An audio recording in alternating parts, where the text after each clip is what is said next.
हरे कृष्णा। आप सबका स्वागत है मेरे इस यूट्यूब चैनल कृष्ण की ओर पर। आज की वीडियो में मैं आप सबके लिए माघ मास की कथा का अंतिम अध्याय 28वां अध्याय लेकर आई हूँ। अगर आपको मेरी ये वीडियो अच्छी लगे तो मेरी वीडियो को लाइक और शेयर कीजिएगा और मेरे चैनल को सब्सक्राइब कीजिएगा और बेल आइकन दबाना मत भूलिएगा ताकि मेरी हर आने वाली वीडियो की नोटिफिकेशन आपको सबसे पहले मिलती रहे। तो आइए शुरू करते हैं कथा को। बोलिए श्री कृष्ण भगवान की जय, माघ मास की जय। 28वां अध्याय। वशिष्ठ जी कहते हैं कि हे राजन दिलीप, अच्छोत सरोवर में सब लोग स्नान करके संतुष्ट होकर सुखपूर्वक उस स्थान पर पहुँचे। तब लोमश ऋषि बोले, संसार के इस सर्वश्रेष्ठ तीर्थ राज को श्रद्धापूर्वक सब लोग देखो। यह वही यज्ञ की वेदी तथा यजमान का स्थान है। ये 3 कुंड है जिनमें अग्नि जल रही है। यहाँ पर सबकी तृप्ति होती है। 33 करोड़ देवी देवता संतुष्ट होकर आनंदपूर्वक यहाँ पर वास करते तथा स्वादिष्ट पर्याप्त सोमधारा पीते हैं। यहाँ पर त्रिशूलधारी महादेव जी प्रकट हुए थे। देवताओं से सेवित यह अक्षय बरगद का वृक्ष है जिसकी जड़ पाताल तक गई है। महाप्रलय के समय जब समस्त भूमंडल जलमग्न रहता है उस समय जनार्दन भगवान इसी वृक्ष पर योग की निद्रा लेते हैं। महादेव की अति प्रिय भगवती भागीरथी, जिसका सेवन सिद्ध लोग सिद्ध तथा मुक्ति प्राप्ति के लिए करते हैं, यहीं पर भ्रमण करती है यानी बहती है। इसका जल पीकर मनुष्य मुक्त होते हैं। हे मुनि, गंगा यमुना का संगम बड़े पुण्य से प्राप्त होता है। इसमें स्नान करने से मनुष्य जन्म मृत्यु से छूटकर ज्ञान प्राप्त कर तर जाता है। अन्य जीवधारी प्रयाग में स्नान करके बिना ज्ञान से मुक्त हो जाते हैं। ब्रह्मा जी ने यहीं पर महायज्ञ करके सृष्टि रचने की सामर्थ्य प्राप्त की थी। भगवान नारायण ने इसी त्रिवेणी में स्नान करके उसके पुण्य से समुद्र मंथन में लक्ष्मी को प्राप्त किया था। त्रिशूलधारी महादेव जी ने त्रिपुर दैत्य का संहार यहीं पर किया था।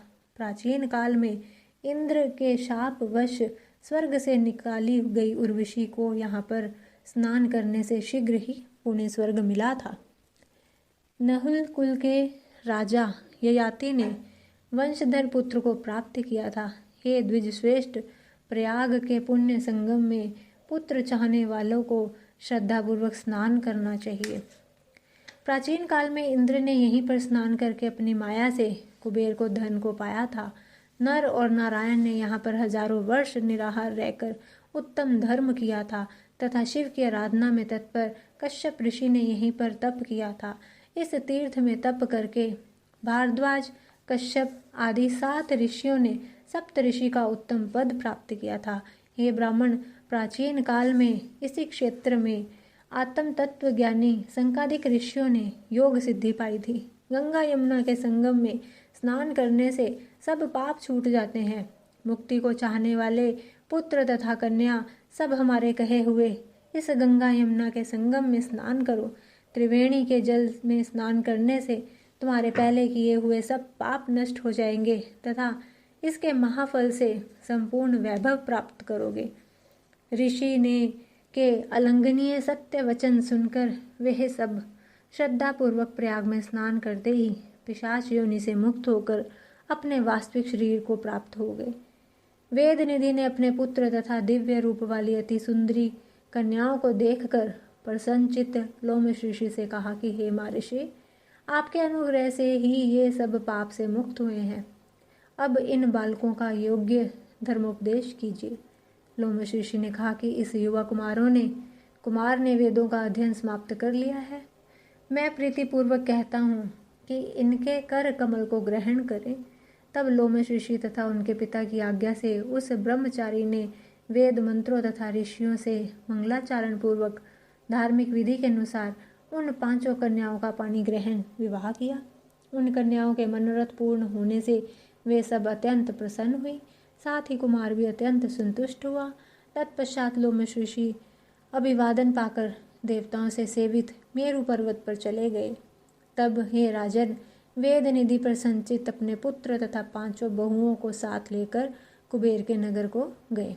हे सूत जी के पुत्र, इस पवित्र कथा को सुनकर दूसरों को धोखा देने वाला वंचक, पिता द्रोही, गुरु पत्नी में रत, कन्या की बिक्री करने वाला, ब्राह्मण एवं विष्णु द्रोही आदि शुद्धि को प्राप्त होते हैं। यह तीर्थ मनचाहा फल तथा मोक्ष देने वाला है। जिनकी श्रद्धा ना हो उनसे यह कथा नहीं कहनी चाहिए, अर्थात गोपनीय रखें। श्रद्धापूर्वक जो कोई इस कथा को पढ़ता अथवा सुनता है वह विष्णु का ऐसा युज्य प्राप्त करता है। बुरे स्वपन तथा पाप को हरने वाले पुण्यदाता इस माघ महात्म्य के कहने वाले का पूजन करना चाहिए।